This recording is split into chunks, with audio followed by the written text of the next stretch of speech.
driving what I would deem Opel's best product. I love this car so much. It is the new Opel Mokka. I don't think I'd ever say that. I mean, the first one, well, it was just a bit bleh. You know, I didn't really remember it. I didn't really care for it so much. It was like bland and kind of forgettable. Then you look at this, and like the design, I think, is bang on. I think it does everything it should do for sort of what is essentially like a boutique crossover-y thing, that like you're literally going for design appeal more than you are going for practical common sense, really. Because I find that these kinds of cars don't really offer anything really in terms of practicality, not from a family point of view. Okay, so obviously if it's just you single, or you know, a couple or whatever, I think it's fine, but from a practical point of view, the rear legroom is really, really tight. If Luke is in the car seat, he kicks this front seat unless I push it right forward, and then my husband's not really comfortable in the front. The boot is the same size as the previous model, and that is quite small. But like, apart from those things, which if they don't factor into your car buying needs, are not going to matter. So it actually is like a similar wheelbase, but the car is a bit smaller, but it doesn't mean it's smaller inside. Like I say, the boot is the same size and everything. But it remains, yeah, a small crossover. So like Hyundai Kona or T-Rock.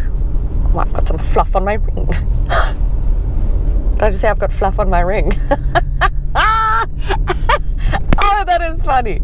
Oh, if someone was listening to this and not watching what I was doing, that would be amazing. Anyways, back to the Mokka. I can't get that on my mind. Oh, Elton. Still standing. So there are two models. You get the Elegance and the GS line, which is what I'm in, top of the range. And you've got now a 10-inch screen, not a 7-inch. This comes with integrated navigation, which is nice to have. But I mean, I always use Google Maps. It's got Apple CarPlay, Android Auto and stuff, like always. You know, I wouldn't use the navigation necessarily. But it is like, you know, good on them for having. It's got all the sort of tech. It's got a wireless charger. So in terms of all of that, I think it's very well spec'd. And then it's got a 1.2 litre turbo petrol, so you get 96 kilowatts of power and 230 newton meters of torque. So it's certainly got enough oomph. It's made to turn 8-speed automatic, which I quite like. You just press this little thing forward, back, whatever, and it's really easy, really user-friendly, which I like, you know. And I say that because, you know, you quickly put it into drive and it goes, like it's quick. I know that sounds silly, but the one thing that does bother me is the push start button. You have to like really druk it in order for the car to start or turn off. So often I press it and I think I've turned the car off, and I get out the car and realize that I haven't. I get it and then I have to like really give it a push, which is something you'll just get familiar with. But all the other cars with push start, that doesn't happen. You know, it's quite an easy, just a dunk and it's on and a dunk it's off. I mean, I'm nitpicking here, people. Another little bugbear is the boot button isn't under the boot, it's like under the bumpery thing. So like every time I put my hand there, I'm like, we're gonna the button, and then I'm like, oh, it's here. And then you press it and then you've got to lift the boot up. Just like sort of user things that I think would kind of bother me, but maybe not in the long run. If you live with the car, you eventually get used to it, but if you're not used to it, it's irritating. And then the last little nitpick is, and it's a good thing because it's a fantastic safety thing, because the car locks the minute you walk away from it. But I mean, if I'm not getting stuff out the car, I've just closed it, and if the key's with me, obviously, as I walk away, I mean, you can be, I think it's like not even 10 meters, not even, maybe, I'm so bad with distance.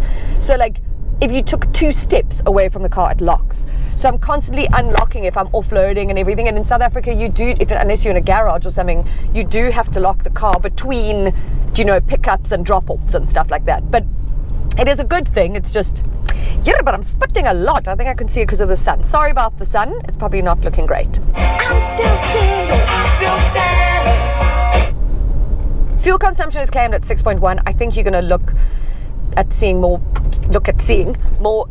I can't speak. Basically, your number is going to be higher. Okay, is what I want to say. I think it's going to be more like 7 something. Then in terms of price, okay, so the Elegance comes in at like 470. This comes in at 520. Now, I don't know if you've gone, holy shit, like I did.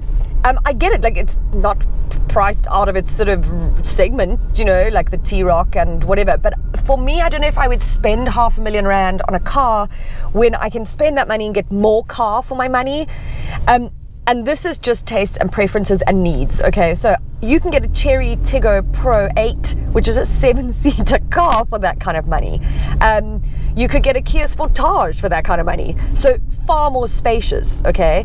You could even spend a little bit less and get the Peugeot 288, which I think is phenomenal as well, and offers more probably in terms of practicality and space, even if it's a smidge more. So it's an interesting buy for me. Like this again appeals to somebody who's interested in design and image and not common sense, I'm going to say, but practicality. Okay, so I am not the target market, but thinking cap on, you know, journo, I think it is a phenomenal product from Opel. I've really loved driving it. I think the ride is ever so slightly firm, but overall just like a lovely car, easy to maneuver, comfortable. There you have it. Now the ball is in your court. Yeah, but that chair's making a lot of noise in the back there. I do apologize. Oh, I dance like a mom now.